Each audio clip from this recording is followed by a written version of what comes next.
যার ব্যথা বেদনার পরে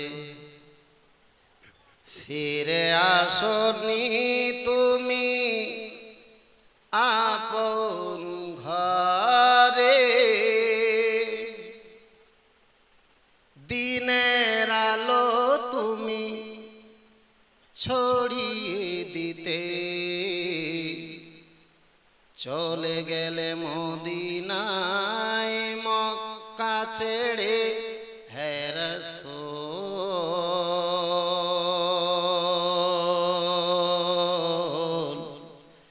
তোমাকে ভুলি আমি কেমন করে, হে রাসূল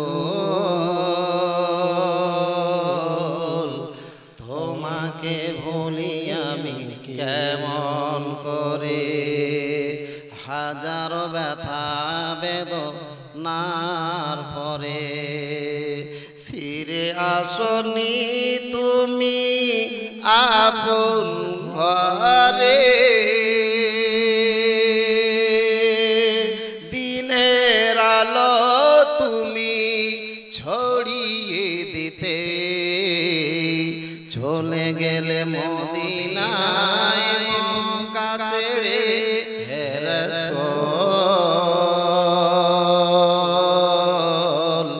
তোমাকে ভুলি আমি কেমন করে, হে রাসূল তোমাকে ভুলি আমি কেমন করে।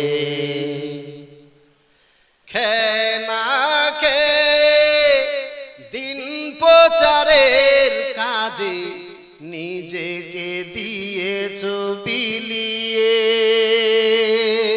তাই ফেরি কাফেরেরা চিনল না সে আলো, দুষ্ট ছেলেদের পিছু দিল লেলিয়ে।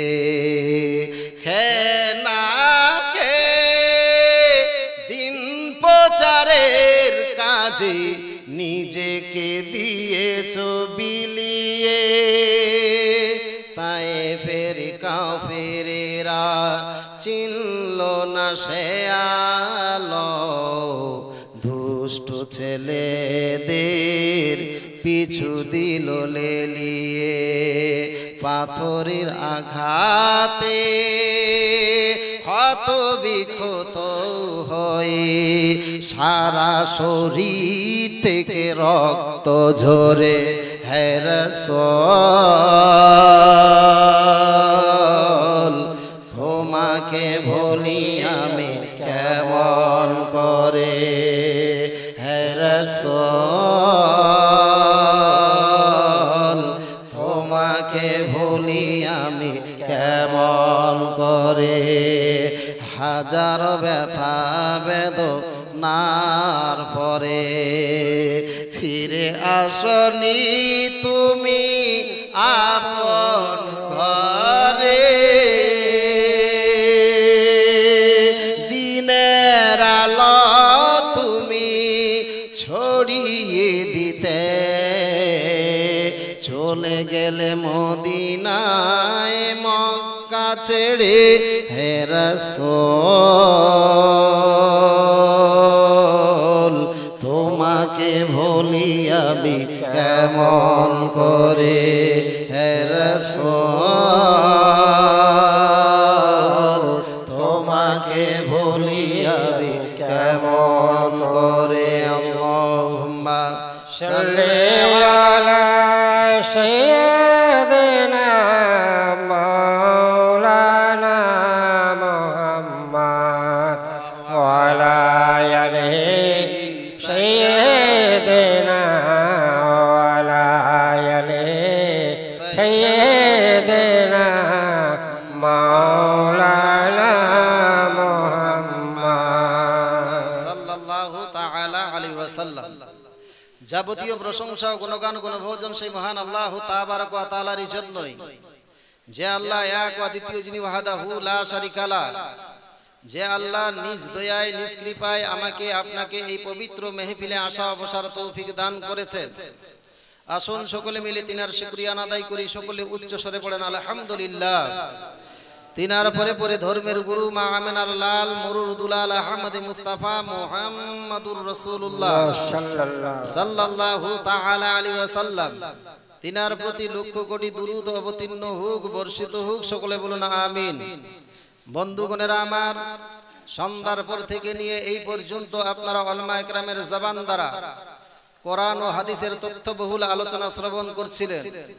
এইবারে আমি আপনাদের সম্মুখে কিছু আলোচনা করব বলে পবিত্র কালামুল্লাহ হইতে একখানা আয়াত আর আমার রাসূলের অসংখ্য অগণিত বাণী হতে একখানা হাদিস আপনাদের সম্মুখে তুলে ধরেছি।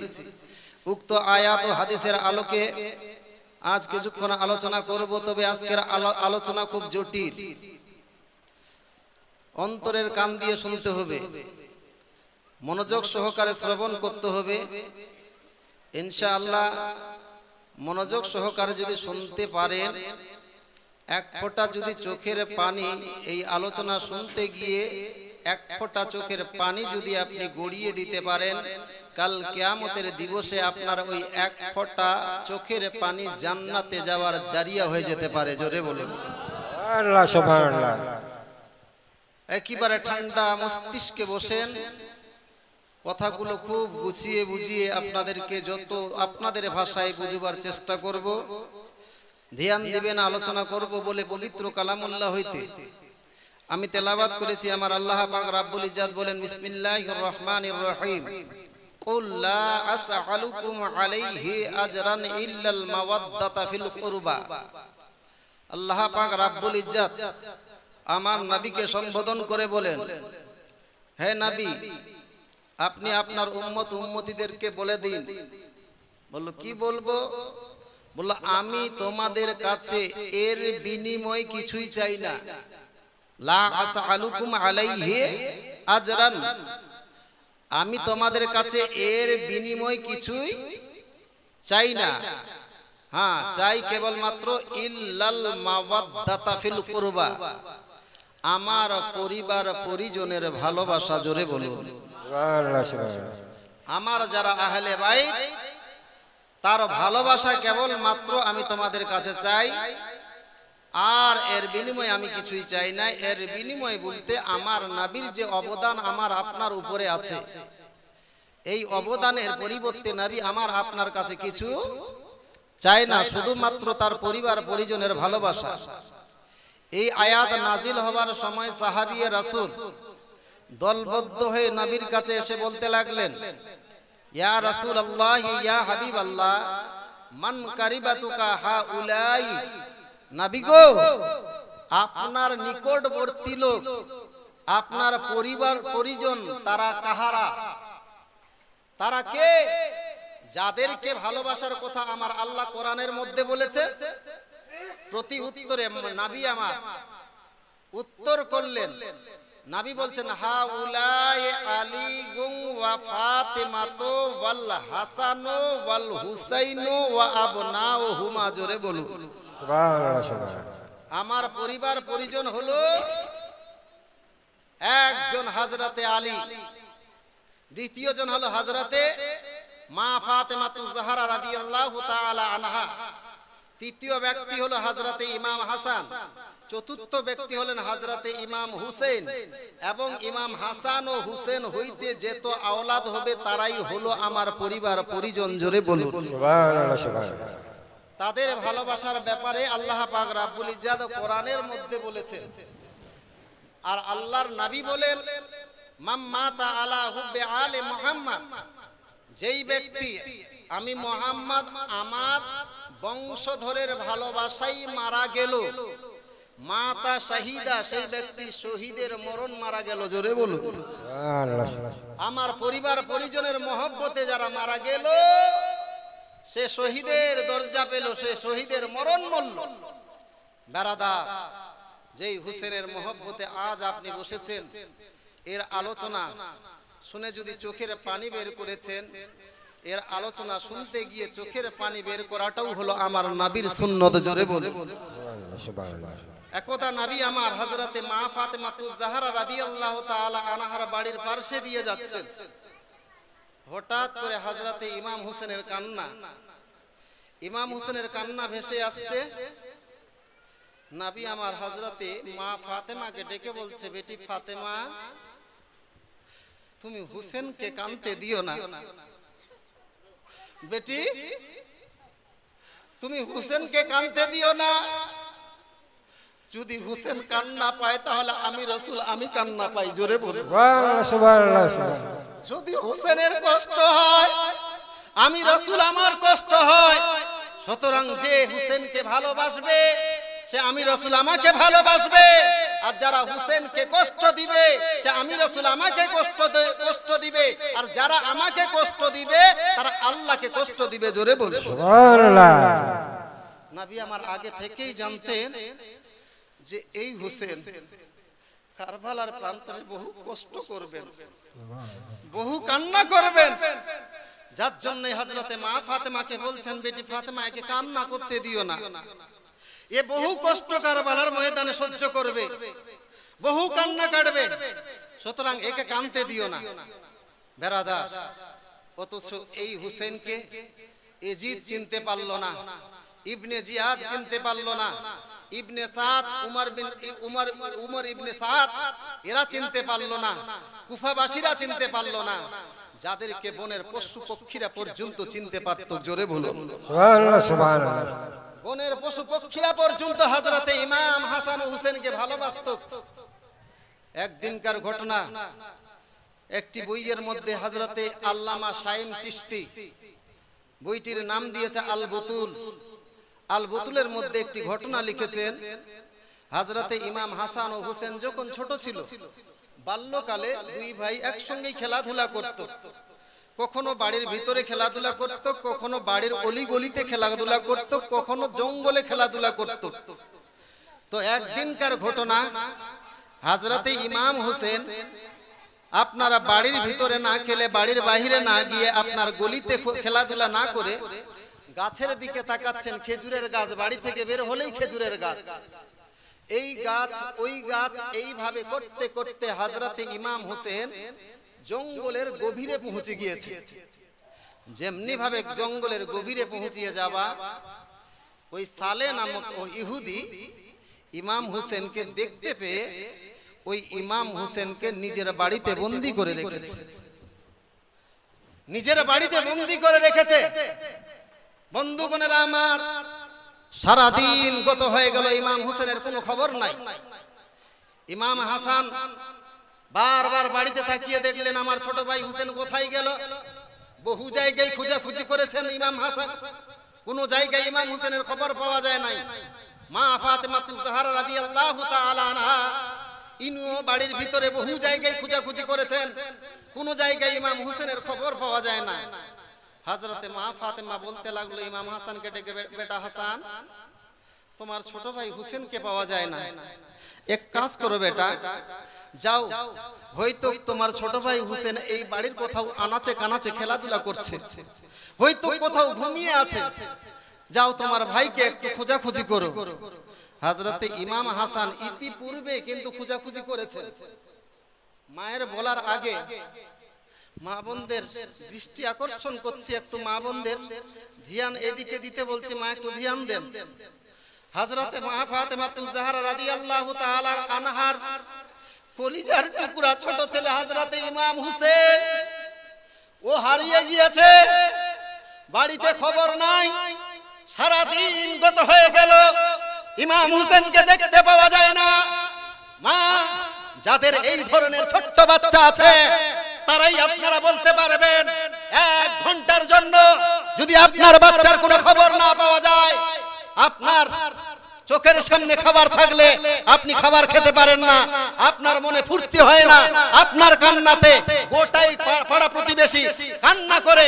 কিন্তু সারা দিন গত হয়ে গেল, ইমাম হোসেনের কোনো খবর নাই। মা, যখন ইমাম হোসেনকে আশেপাশে কোথাও খুঁজে পাওয়া গেল না, হযরতে মা ফাতেমাতুজ জাহরা রাদিয়াল্লাহু তাআলা আনহা ইমাম হোসেনকে খোঁজার নিয়তে ঘর থেকে বের হয়ে সদর গেটে যাবেন, সদর গেটের ওই পারে পাও রেখে ইমাম হোসেনকে খোঁজাখুঁজি করার জন্য যাবেন। কিন্তু মা হযরতে মা ফাতেমাতুজ জাহরা রাদিয়াল্লাহু তাআলা আনহার উপরে কুরবান যান। যখন ছেলের কথা মনে পড়ে দরওয়াজা পর্যন্ত ইমাম হোসেনকে খোঁজার জন্য যায়, কিন্তু যখন এই পর্দার কথা মনে পড়ে যায় আর সদর গেটের ওই পারে পাও না রেখে সঙ্গে সঙ্গে পর্দার কথা মনে করে আবার ঘর থেকে ওই দুয়ার থেকে সদর গেট থেকে আবার ঘরের দিকে রওনা হয়ে যায়। জোরে বলেন সুবহানাল্লাহ সুবহানাল্লাহ। মা হযরতে মা ফাতেমাতুজ জাহরা কেমন পর্দাশীল মহিলা ছিলেন, কেমন পর্দাওয়ালা মহিলা ছিলেন। ছেলে হারিয়ে গিয়েছে, ছেলে আপনার বিরহ ব্যথায় জর্জরিত হয়ে হযরতে মা ফাতেমাতুজ জাহরা রাদিয়াল্লাহু তাআলা আনহা দুয়ার পর্যন্ত যাচ্ছেন। আবার যখন পর্দার কথা মনে হচ্ছে আবার সেখান থেকে পর্দার কথা মনে করে আবার ঘরের দিকে চলে যাচ্ছেন। জোরে বলে সুবহানাল্লাহ সুবহানাল্লাহ। এই পর্দার আড়ালের মা, এইভাবে হযরতে মা ফাতেমাতুজ জাহরা রাদিয়াল্লাহু তাআলা আনহা একবার নয় দুইবার নয়, যখন হযরতে ইমাম হোসেনের কথা মনে পড়ে ইমাম হোসেনকে খোঁজার জন্য সদর গেট পর্যন্ত যায়। আর যখন আবার পর্দার কথা মনে হয়, আবার পর্দার কথা মনে করি ওই সদর গেট থেকে আবার ঘরের দিকে রওনা হয়। এইভাবে ঘর আর সদর গেট পর্যন্ত হযরতে মা ফাতেমাতুজ জাহরা রাদিয়াল্লাহু তাআলা আনহা ৭২ বার যাতায়াত করেছে। সুবহানাল্লাহ সুবহানাল্লাহ। ৭২ বার ঘরের দুয়ার থেকে সদর গেট, আবার পর্দার কথা মনে হলে আবার ঘরের দিকে। জোরে বলে সুবহানাল্লাহ। এ পর্দার আড়ালের মা হযরতে মা ফাতেমাতুজ জাহরা রাদিয়াল্লাহু তাআলা আনহা যে আপনাদের জান্নাতে সরদারনি হয়ে থাকবে, তার আদর্শ দেখেন রে মা। হযরতে মা ফাতেমাতুজ জাহরা রাদিয়াল্লাহু তাআলা আনহার একটা চুল নিজের স্বামী ব্যতীত অন্য কোন পর পুরুষ দেখে না। আর আপনার চুল কোমরের অঙ্গ, পিঠের অঙ্গ, যেই সমস্ত অঙ্গ কোমরের অঙ্গ কেবলমাত্র নিজের স্বামী দেখতে পারে, অন্য কোন পুরুষ দেখতে পারে না। পিঠের অঙ্গটা কেবলমাত্র নিজের স্বামী দেখতে পারে, তাছাড়া কেউ দেখতে পারে না। ভাইয়েরা আমার, ও নবীর উম্মতের দল, অথচ আপনাদের মতো কত মহিলা বর্তমানের জামানায় পর্দা করার জন্য আজকে দেশের মধ্যে লড়াই করছে। এই তো কিছুদিন আগে আপনারা ঘটনা দেখবেন কর্ণাটকের মধ্যে মুস্কান খান এ পর্দার আড়ালের মা, নিশ্চয়ই এখানে কলেজ পড়নেওয়ালা বহিন হবেন, নিশ্চয়ই এখানে স্কুল পড়নেওয়ালা বহিন হবেন রে বহেন। তুমি স্কুলে মাথায় দুপাট্টাটা পরে কিংবা উন্নাটা রেখে তুমি স্কুলের মধ্যে যেতে পারো না, অথচ আপনার মতোই একজন কলেজ পড়ুয়া মেয়ে মুস্কান খান কর্ণাটকের মধ্যে দেখিয়ে দিল, যখন ওই বেঈমানেরা কলেজের মধ্যে বোরকা পরে যেতে দিবে না, আজ আপনার ওই মুস্কান খান বোরকা পেলে কলেজের মধ্যে যাবে না, কোন মতো ক্যাম্পাসের মধ্যে প্রবেশ করে এইবারে ওই ভাগুয়াধারী গুন্ডারা মুস্কান খানকে দেখে যখন তাদের ধর্মের স্লোগান দিতে শুরু করেছে, মুস্কান খান ডানে বামে তাকিয়ে দেখলো তার ডানে বামে কেউ সহযোগিতা করার নাই।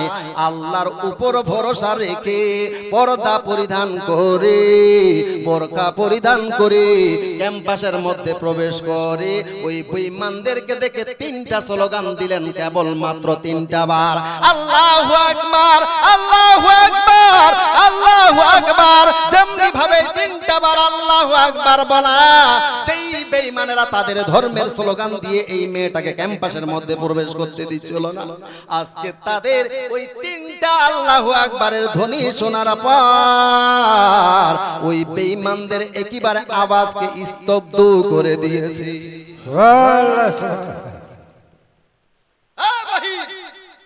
তুমিও কলেজে পড়ো, ওই মেয়েটাও কলেজে পড়ে, তুমিও স্কুলে পড়ো, ওই মেয়েটাও স্কুলে পড়ে। সে বোরকা পরে স্কুলে যেতে চায়। ওই টাইমে নিশ্চয়ই সোশ্যাল মিডিয়াতে দেখেছেন ক্লাস 8 এর মেয়েরা ক্লাস 9 এর মেয়েরা যখন বোরখা নিয়ে আন্দোলন হতে লাগলো, বোরখা পরে আমাদের মুসলমান ঘরের বেটিদেরকে স্কুলে যেতে দিবে না, ওই ক্লাস 9 এর 10 এর মেয়েগুলো 8 এর মেয়েগুলো গেটের কাছে এসে কান্না করছে। বলো কেন কান্না করছো?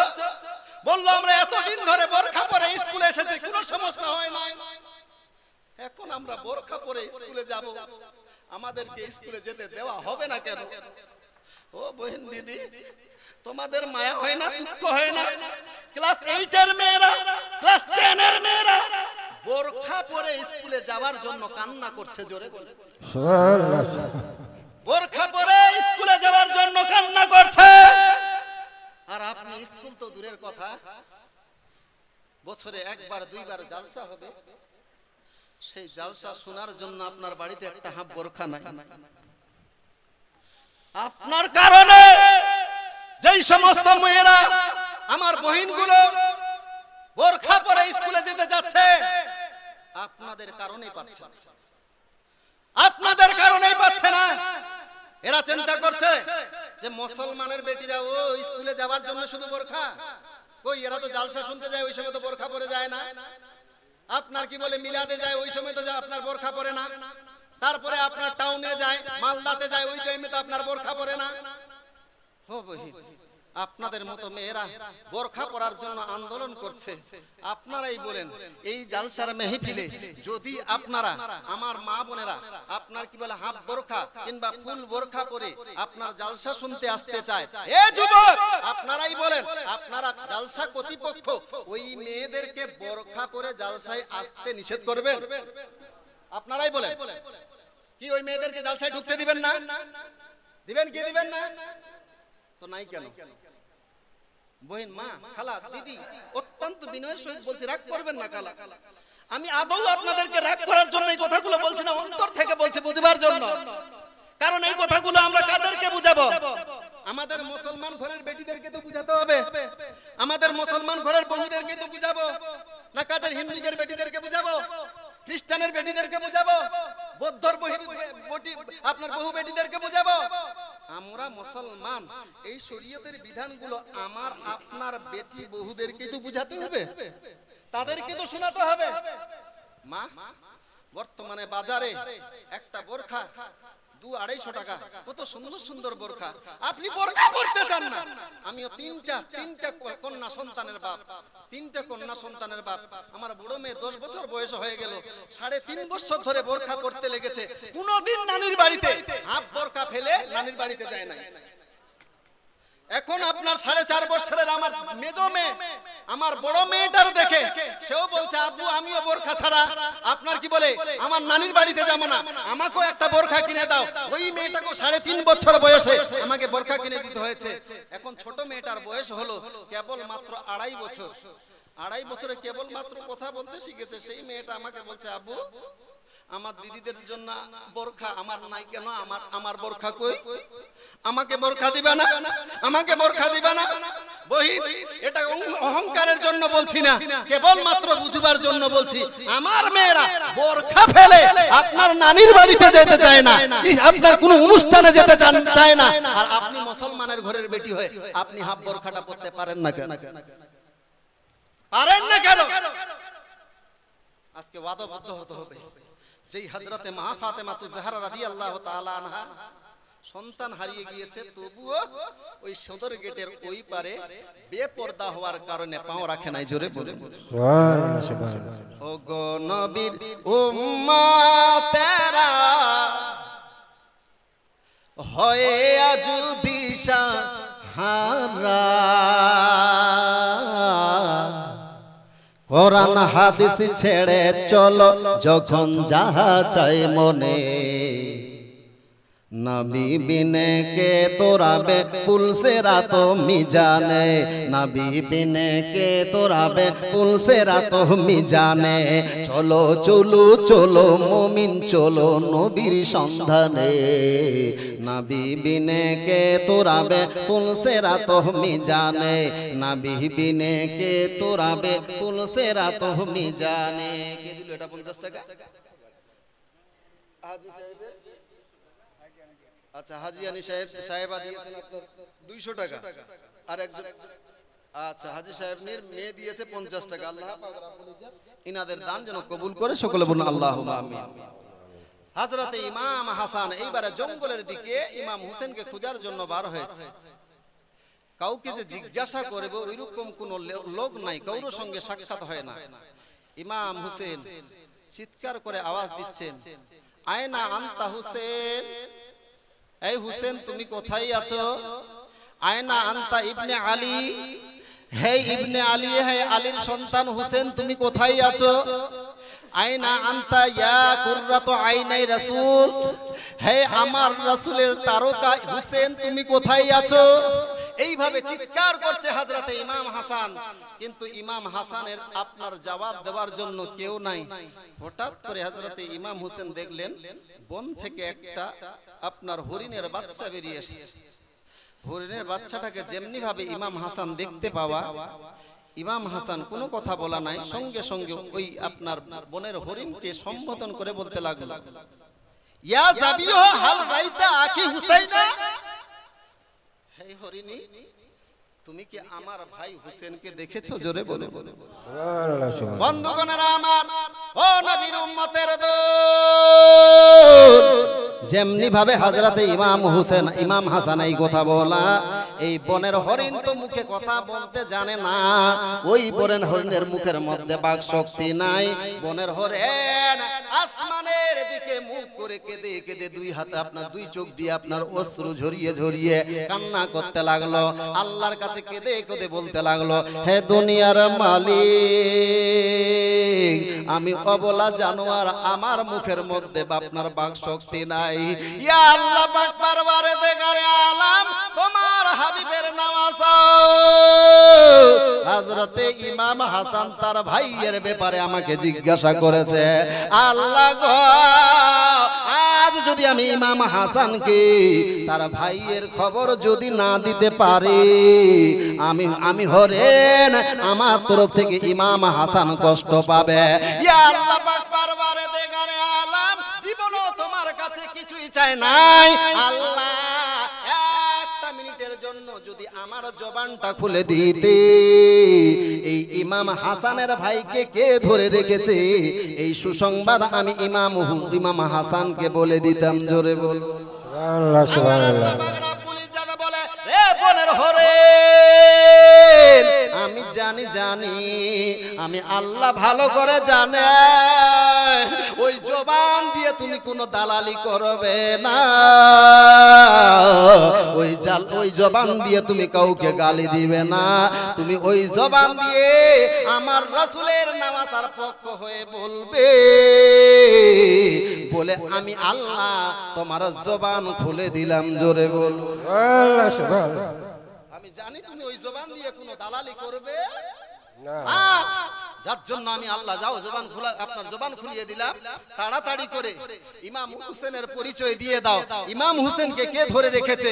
যেমনি ভাবে বনের হরিণের আপনার জবান খুলে যাওয়া, হযরতে ইমাম হাসানকে বলতে লাগলো, হাসান আপনি কোথাও খোঁজাখুঁজি না করে যান, ওই জঙ্গলের শেষ প্রান্তরে একটা ইহুদির বাড়ি আছে, যার নাম হলো সালে, ওই সালে ইহুদি আপনার ভাই হোসেনকে ধরে রেখেছে। জোরে বলে সুবহানাল্লাহ, সুবহানাল্লাহ। হযরতে ইমাম হাসান কোথাও খোঁজাখুঁজি না করে ওই সালের বাড়ির দুয়ারে যে আওয়াজ, জোর গলায় বলছে, এ সালে ইহুদে, এত বড় তোমার সাহস, আমার ভাই হোসেনকে তুমি ধরে রাখো। যেমনি ভাবে বড় মুখে এই ছোট মুখে বড় কথা শোনা, তাড়াতাড়ি করে ইহুদি বাড়ি থেকে বেরিয়ে আসো। ইমাম হাসানকে বলতে লাগলো, তোমারে চিনতে পারলাম না, ছোট মানুষ এবং বড় মানুষের মতো কথা বলো, আমার নাম তুমি জানলে কি করে, কি ব্যাপার, কি কারণে তুমি এসেছো? হযরতে ইমাম হাসান বলতে লাগলো, রে ইহুদি, তুমি আমারে চিনো না রে, যেই হোসেনকে তুমি ধরে রেখেছো ওই হোসেনের বড় ভাই আমি হলাম হাসান। রে ইহুদি, তুমি আমার ভাই হোসেনকে ধরে রেখেছো, আমার মা সারাদিন ধরে আজকে মরমা হতো রে, আমার মা সারাদিন আজকে হোসেন বিনে খাবার খায় নাই। রে ইহুদি, আমার মা যদি একটাবার জানতে পারে তুমি আমার ভাই হুসেনকে ধরে রেখেছো রে, আমার মা একবার যদি তোমাদের পক্ষ হয়ে তোমাদের বিপক্ষে হাত উঠিয়ে দোয়া করে দেয়, তোমাদের ইহুদি বংশ একটা দুনিয়ার মধ্যেও খুঁজে পাওয়া যাবে না। সুবহানাল্লাহ, সুবহানাল্লাহ। আর আমার বাবা যদি জানতে পারে না, আমার বাবা জুলফিকারে তলবারি দিয়ে একটা ইহুদির বংশ তোমাদের বাঁচিয়ে রাখবে না। জোরে জোরে সুবহানাল্লাহ, সুবহানাল্লাহ। ইহুদির মনের মধ্যে পরিবর্তন। ও বললে এইটু বাচ্চা এরকম কথা বলছে, এর বাম্মার পরিচয় শুনি তো, এ কার সন্তান? বললো ভাই তোমার নাম তো বললা হাসান, আচ্ছা বলো তো তোমার আব্বার নাম কি, তোমার আব্বার পরিচয় একটু দাও। হযরত ইমাম হাসান বলতে লাগলো, রে ইহুদি, তুমি কি আমার ভাই আমার আব্বারে চিনো না? বললো না না, আমার তোমার আব্বারে চিনি না। হযরত ইমাম হাসান বলতে লাগলো, রে ইহুদি, আমার আব্বা হলো ফাতায়ে খায়বার, যেই খায়বারের ময়দানে আমার আব্বার ঢাল হাত থেকে ছুটে যাওয়ার কারণে কিলার দরওয়াজাকে বাম হাত দিয়ে ছেড়ে আমার আব্বা ঢাল রূপে ব্যবহার করেছিল রে। তারপরে সেই কিলার দরওয়াজাটাকে ছেড়ে দেওয়ার পর ৭০টা সাহাবী মিলে সেই কিলার দরওয়াজাটা এক চুলো হিলাতে পারে নাই। জোরে বল সুবহানাল্লাহ, সুবহানাল্লাহ। শুধু তাই নয়, আমার আব্বা দুনিয়ার মধ্যে এমন একটা সম্মান অর্জন করেছে, যেই সম্মানটা আদম নবী থেকে নিয়ে ঈসা পর্যন্ত কোন নবী আপনার এই আপনার সম্মান অর্জন করতে পারে নাই। ইহুদির মাথার রক্ত যেন গরম। কি কথা বলছো? তোমার আব্বারে এমন আল্লাহ কি সম্মান দিয়েছে? বলল, রে ইহুদি, আমার আব্বা দুনিয়াতে আপনার মানুষ যদি আপনার দুনিয়াতে যখন পদার্পণ করে, যখন মা বাচ্চাকে প্রসব করে, হয়তো কেউ বাড়িতে বাচ্চা প্রসব করে, কেউ হয়তো আপনার হাসপাতালে বাচ্চা প্রসব করে, কিন্তু আমার আব্বা যখন দুনিয়ার মধ্যে আসে রে, আমার আব্বার প্রসব আপনার কি বলে বাড়িতে হয় নাই, হাসপাতালে হয় নাই, শুধু খানায় কাবার গৃহে, খানায় কাবার ভিতরে আমার আব্বার জন্ম হয়েছে। জোরে বল সুবহানাল্লাহ, সুবহানাল্লাহ। আদম থেকে নিয়ে ঈসা পর্যন্ত কোন নবীর জন্ম ওই আপনার খানায় কাবার ভিতরে হয়েছে। জোরে বলো সুবহানাল্লাহ। এই ইহুদি, আমার আব্বার পরিচয় আর কি শুনবা? আমার নানা জান আমার আব্বার ব্যাপারে বলেন, আনা মাদিনাতুল ইলমে ওয়া আলিউন বাবুহা, আমি হলাম জ্ঞানের শহর, আর সেই শহরের দ্বার, সেই শহরের আপনার প্রবেশ দ্বার হলো আমি হুসেন, আমি হাসান, আমার আম্বা হযরতে আলী। জোরে বলুন সুবহানাল্লাহ, সুবহানাল্লাহ। ইহুদির মনের মধ্যে পরিবর্তন। বললা, হাসান তোমার আব্বার তো পরিচয় শুনলাম, তুমি যে ইতিপূর্বে বললা তোমার মা যদি একবার আমাদের বিপক্ষে হাত উঠিয়ে দোয়া করে দেয়, তাহলে আমাদের বংশ দুনিয়াতে বেঁচে থাকবে না, তাহলে একটু তোমার মায়ের পরিচয় দাও তো। হযরত ইমাম হাসান বলছে, ইহুদি, তুমি কি আমার মারও চিনো না? তুমি কি আমার মারও চিনো না? বললো, না, তোমার মারে চিনি না, একটু তোমার মার পরিচয় দাও। হযরত ইমাম হাসান পরিচয় দিচ্ছে, বিশ্ব জননী নবী ও নন্দিনী খাতুনে জান্নাত ফাতেমা জননী রে ইহুদি, তুমি আমার মারে চিনো না? আমার মা দুনিয়ার সমস্ত মহিলাদের সরদার, জান্নাতে হয়ে থাকবে। জোরে বলুন সুবহানাল্লাহ, সুবহানাল্লাহ। যেমনি ভাবে এই পরিচয় পাওয়া, ইহুদি বলল, হাসান তোমার পায়ে ক্ষমা প্রার্থী, খবরদার ভাই, আমি তোমার ভাই হুসেনকে ধরে রেখেছি, এই সংবাদ খবরদার তোমার মারে বলবা না, তোমার আব্বারে অভিযোগ করবা না, তোমার নানাজানকে অভিযোগ করবা না, তোমার ভাই হুসেনকে আমি এখনই ফেরত দিচ্ছি। বেরাদার, হযরতে ইমাম হুসেনকে নিয়ে এসে যেমনি ভাবে ওই সদর গেটের কাছে নিয়ে আসবে, হযরতে ইমাম হুসেন ওই ইহুদির বাড়ি থেকে বার হয় না। জোরে বলে সুবহানাল্লাহ, সুবহানাল্লাহ। হযরতে ইমাম হাসান ডাকছে, ভাই আসো। ইমাম হুসেন বার হচ্ছে না। বললো, ভাই কেন বার হচ্ছে না? হযরতে ইমাম হুসেন বলতে লাগলো, ও ভাই হাসান, আজকে আমি ইহুদির বাড়িতে সারাদিন মেহমান হয়েছিলাম। এ ভাই হাসান, আমি হুসেন সারা রাত সারা দিন ধরে যেই বাড়িতে আমি মেহমান হয়েছিলাম রে, ওই ইহুদি জাহান্নামের আগুনে জ্বলবে, আমি হুসেন সহ্য করতে পারবো না। এর জন্য আমি নিয়ত করেছিলাম এই ইহুদিকে যতক্ষণ পর্যন্ত মুসলমান না করব, আমি হুসেন এই ইহুদির বাড়ি থেকে বার হব না। সুবহানাল্লাহ সুবহানাল্লাহ। জান্নাতের সার্টিফিকেট যিনারা দিতে পারেন সে হলো হযরতে ইমাম হাসান ও হুসেন। জোরে বলে বলে সুবহানাল্লাহ সুবহানাল্লাহ। দয়াল নবীর জবানে কারবালার বয়ানে, দয়াল নবীর জবানে কারবালার বয়ানে, আওলাদে রাসূল শহীদ হবে হাদিসে প্রমাণ, আওলাদে রাসূল শহীদ হবে হাদিসে প্রমাণ। মা ফাতেমার নয়ন মনি হযরত আলীর জান, মা ফাতেমার নয়ন মনি হযরত আলীর জান। ইমাম হোসেন শহীদ হবে কারবালার ময়দান, ইমাম হোসেন শহীদ হবে কারবালার ময়দান। দয়াল নবীর জবানে কারবালার বয়ানে, দয়াল নবীর জবানে কারবালার বয়ানে, আওলাদে রাসূল শহীদ হবে হাদিসে প্রমাণ, আওলাদে রাসূল শহীদ হবে হাদিসে প্রমাণ। মা ফাতেমার নয়ন মনি হযরত আলীর জান, মা ফাতেমার নয়ন মনি হযরত আলীর জান। ইমাম হোসেন শহীদ হবে কারবালার ময়দান, ইমাম হোসেন শহীদ হবে কারবালার ময়দান। ঈদের দিন হে নতুন পোশাক পরন সকলে, হাসান হুসেন কান্দে মাগো পোশাক দাও বলে। ঈদের দিনে নতুন পোশাক পরন সকলে, হাসান হুসেন কান্দে মাগো পোশাক দাও বলে।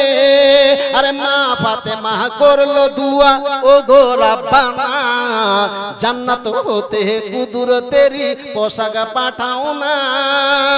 আরে ঈদের দিনে নতুন পোশাক পরন সকলে, হাসান হুসেন কান্দে মাগো পোশাক দাও বলে। মা ফাতেমা করলো দুয়া ও গো রাব্বানা, জান্নাত হতে কুদরতেরি পোশাক পাঠাও না। আরে লাল সবুজে সেই পোশাকে,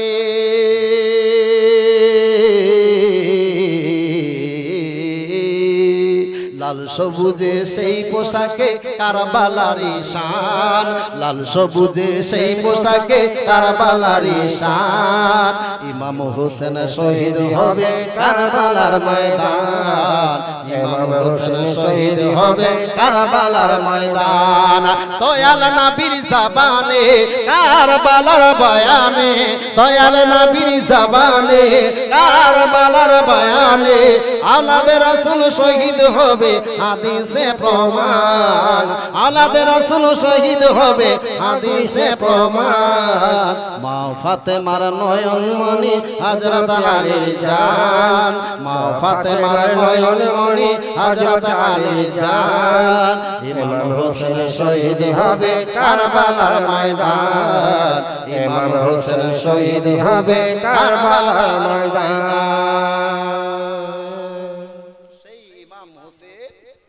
তার এজিদ চিনতে পারলো না, বনের পশু পক্ষী চিনতে পারলো, ইহুদিরা চিনতে পারলো, কিন্তু এজিদ চিনতে পারলো না।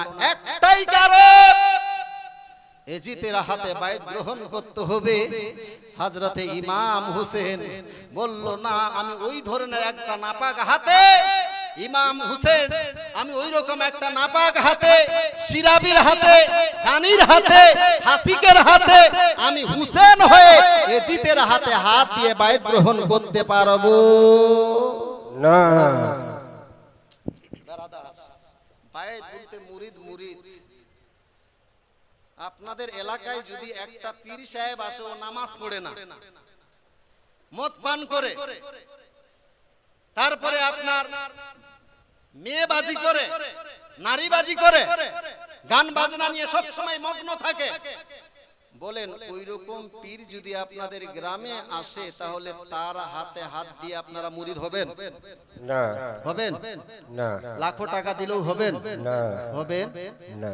তো আমার আপনার মতো মানুষ যদি ওই রকম একটা ব্যক্তির হাতে হাত দিয়ে বাইত গ্রহণ না করতে চায় তাহলে ইমাম হুসেন আমার নবীর নামাজ যাইয়াছে মক্কায় হজ করতে গিয়ে শরাবের বড় বড় মটকা নিয়ে আসতো, হাজিরা হজ করতে গিয়ে জমজম কুয়ার পানি নিয়ে আসতো, কিন্তু এই ইয়াজিদ শরাবের মটকা নিয়ে আসতো। আর হুসেন, এই হুসেন সাওয়ারি থাকার সত্ত্বেও 25 বার নিজের পায়ে হেঁটে হজ করেছে। জোরে বলুন সুবহানাল্লাহ সুবহানাল্লাহ। জীবনও কোনো ওয়াক্তের নামাজ কাজা নাই, তাহাজ্জুদের নামাজও কাজা নাই। জোরে বলুন সুবহানাল্লাহ সুবহানাল্লাহ। এই যুবক, আজকে দেখছো না সোশ্যাল মিডিয়ার মধ্যে শিয়াব চতুর কেরালা থেকে হজ হেঁটে শুরু করেছে প্রায় 8640 কিলোমিটার। আজকে তুমি বানরের মতো চুল কেটে ভাল্লুক হয়ে গিয়েছো, নিজেকে মস্তান মনে করছো, হিরো মনে করছো। হিরো তোমাকে বলে না, হিরো যদি বলে দেখো শিয়াব চতুরকে। জোরে বল সুবহানাল্লাহ সুবহানাল্লাহ। গোটাই দুনিয়া যাকে স্যালুট করছে, হিন্দুরা পর্যন্ত, খ্রিস্টানেরা পর্যন্ত সোশ্যাল মিডিয়াতে খুলতে গেলে একটাই নাম, রিয়াল হিরো যাকে বলা যায়, রিয়াল হিরো শিয়াব চতুর। জোরে বলে সুবহানাল্লাহ সুবহানাল্লাহ। তুমি নিজের জীবনটাকে ধ্বংস করেছো এই মোবাইলের পিছনে। নামাজ রোজা নাই, হজ নাই, যাকাত নাই, কি করেছো ধর্মের জন্য?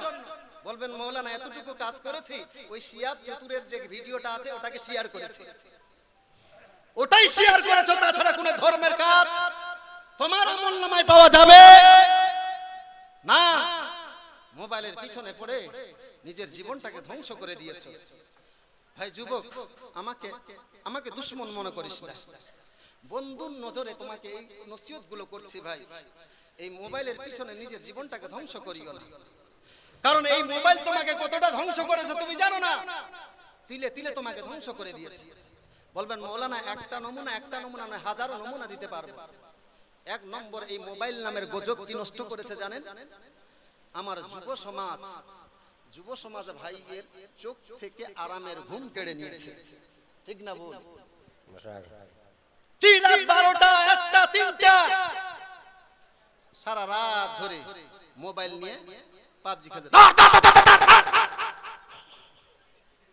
শেষ জীবন ধ্বংস। আল্লাহ যে একটা আরামের নিন্দ, একটা ঘুম দান করেছিল, আজ যুব সমাজের চোখ থেকে ওই ঘুমটাকে এই মোবাইল নামের গজব কেড়ে নিয়েছে। হে যুবক, অত্যন্ত বিনয়ের সহিত বলবো রে ভাই, মোবাইলটা বর্তমানে এমন একটা যুগ এসেছে, আমাদেরকে ব্যবহার করতে হবে, কিন্তু প্রয়োজনে ব্যবহার করো, অতিরঞ্জিত হয়ে যেও না। কারণ এই মোবাইলের পিছনে যতই তুমি সময় দিবা নিজেকে ধ্বংস করবা। মোবাইল থেকে যতটা নিজে দূরে সরে থাকবে, নিজে সাকসেসের পথে আগিয়ে থাকবা। জোরে বলুন সুবহানাল্লাহ সুবহানাল্লাহ। এই মোবাইল নামের গজব তোমার কি ধ্বংস করেছে তোমার জানা নাই? এই যুবক, 1 নম্বরে তোমার চোখের ঘুম নষ্ট করেছে, 2 নম্বরে তোমার মাথা নষ্ট করেছে, 3 নম্বরে তোমার হার্টের সমস্যা করেছে, 4 নম্বরে তোমার কিডনি ড্যামেজ করেছে, 5 নম্বরে তোমার যৌবন নষ্ট করেছে, 6 নম্বরে তোমার চেহারা লবণ্য নষ্ট করেছে। রে যুবক, এমন একটা দিনের সময় আসবে রে ভাই, এই সমস্ত রোগের ট্রিটমেন্ট তুমি চোখের পানি দিয়েও খুঁজে পাবে না। সুবহানাল্লাহ সুবহানাল্লাহ। মা সাবধান, ওই বাচ্চাদের হাতে যে মোবাইল দিচ্ছেন না, ধ্বংসের পথে। ভাই যুবক, তাহলে বলবেন মৌলানা বর্তমানের যুগে মোবাইল ছাড়া তো টিকাই যাবে না, কি করব? ভাই আমি জানি বর্তমানে এই ফেসবুক আর হোয়াটসঅ্যাপ এইগুলো ছাড়া তুমি থাকতে পারবে না। তার জন্য ভাই নিজে যদি কোনো লেখাপড়া করো, কোনো একটা টার্গেট থাকে, ওই সমস্ত ভাইদেরকে এই মেসেজটি দিচ্ছি, তুমি দিন রাতের মধ্যে একটা সময় বার করো যে আমি মোবাইলে 24 ঘন্টার মধ্যে 1 ঘন্টা কিংবা 2 ঘন্টা সময় দিব। 1 ঘন্টা বা 2 ঘন্টা সময় দিব। যারা স্কুল পড়ুয়া বহিন আছে তাদেরকেও বলছি, বহিন যদি ধ্বংস না হতে চাও এই 2 ঘন্টা সময় মোবাইলের জন্য নির্ধারিত করো, আর আস্তে আস্তে এটাকে কমবার চেষ্টা করো। এই 2 ঘন্টার থেকে 1টা মিনিটও বেশি সময় দেওয়া যাবে না। যাবে না। এই সময়টাকে কাজে লাগাও। সময় বড় মূল্যবান জিনিস, যার জন্য এই বাইক নিয়ে আমার যুবক ভাইয়েরা এখান থেকে আপনার মালদা যেতে কতক্ষণ লাগে? প্রায় 1 ঘন্টা। কিন্তু সময়ের কারণে আধা ঘন্টায় পৌঁছবার চেষ্টা করে, আর ওই ব্রিজের কাছে যে একটা গাছের সঙ্গে ধাক্কা লেগে বাইক একদিকে পড়ে থাকে আর ওই ছেলেটা একদিকে পড়ে থাকে। কথা ঠিক না ভুল? সময়কে বাঁচাবার জন্য, সময় বড় মূল্যবান সম্পদ ভাই। এই সময়কে তুমি খাও, না হলে সময় তোমাকে খেয়ে ফেলবে। সময়কে তুমি খাও, না হলে সময় তোমাকে ধ্বংস করে ফেলবে। সময়টাকে নষ্ট করিও না। এই সময়টাকে হাজার হাজার ঘন্টা, রাত কা রাত, দিন কা দিন আমার যুব সমাজ ভাই মোবাইলের পিছনে সময় দিচ্ছে। ক্লাসের 1 রোল ছিল, তার বন্ধুটা হয়ে গেছে ক্লাসের 1 রোল। ও নকল না করলে পাস করতে পারে। ঠিক না ভুল? নকল ছাড়া পাস করতে পারে না। ভাই সাবধান। এই সোশ্যাল মিডিয়া বর্তমানে আমরা জানি প্রয়োজন, তবে কি প্রয়োজনে ব্যবহার করো। এর সঙ্গে যতটা জড়িয়ে যাবে নিজের সাকসেস থেকে অতটা পিছিয়ে যাবে। এটা থেকে যতটা দূরে থাকবে ততই সাকসেসের কাছাকাছি হবে। জোরে বলুন সুবহানাল্লাহ। ভাইয়েরা আমার, অত্যন্ত বিনয়ের সহিত বলবো, আমি তোমাকে রাগবার জন্য বলে নাই রে ভাই। আজকে বলবার উদ্দেশ্য হলো যুব সমাজ ধ্বংস হয়ে গিয়েছে। আজকে যুব সমাজ যদি আপনার শুধরে যায় তাহলে গোটাই সমাজটা আমাদের পরিবর্তন হয়ে যাবে। পর্দার আড়ালের মা, প্রথমত আপনি একজন মা হলেন, আপনার উচিত হলো সমাজের মধ্যে একটা ভালো সন্তান দিতে হবে। আপনার সন্তান যদি ভালো হয় তাহলে তার 10টা বন্ধু বান্ধব হবে। আপনার সন্তানের দেখে তার 10টা বন্ধু বান্ধব শিখবে, আর ওই 10টা বন্ধুর দেখে আপনাদের এই প্রাণপুরের সমস্ত যুবকগুলো শিখে যাবে। জোরে বলুন। একটা যুবক গোটাই দুনিয়াকে চেঞ্জ করে দিতে পারে। জোরে বলুন। এই বিষয়ে আলোচনা নয়, এর বিষয়ে আলোচনা আমি হয়তো কোনোদিন আসলে আপনাদেরকে লম্বা বিস্তারিত আলোচনা করব। যেহেতু আজকে রাতটা হলো আপনার কি বলে কারবালার সামনে আপনারা আলোচনায় বসেছেন। আমার ইতিপূর্বে মৌলানা আয়ুব সাহেব আপনার হযরতে ইমাম মুসলিমের আলোচনা শুনিয়েছে। ইমাম মুসলিমের আলোচনা, এরপরে কারবালার আলোচনা শুনে আপনার আমার কাছে রেখেছেন যে কারবালার আলোচনা আমি শোনাবো। ভাই আমি ইচ্ছা করেছি যে আজকে কারবালার কিছু ঘটনা শোনাবো। তারপরে কারবালার পরে কি ঘটেছিল এই ঘটনাগুলো আমরা শুনতে পাই না। বহু জায়গা আকাঙ্ক্ষা করেন যে মৌলানা সাহেব আমাদেরকে এই ঘটনাগুলো শোনান। ইনশাআল্লাহ আমি চেষ্টায় থাকবো সেই আলোচনা আপনাদের সম্মুখে তুলে ধরার চেষ্টা করব। একবার ভক্তি ভরে দুরূদ পাঠ করেন। আল্লাহুম্মা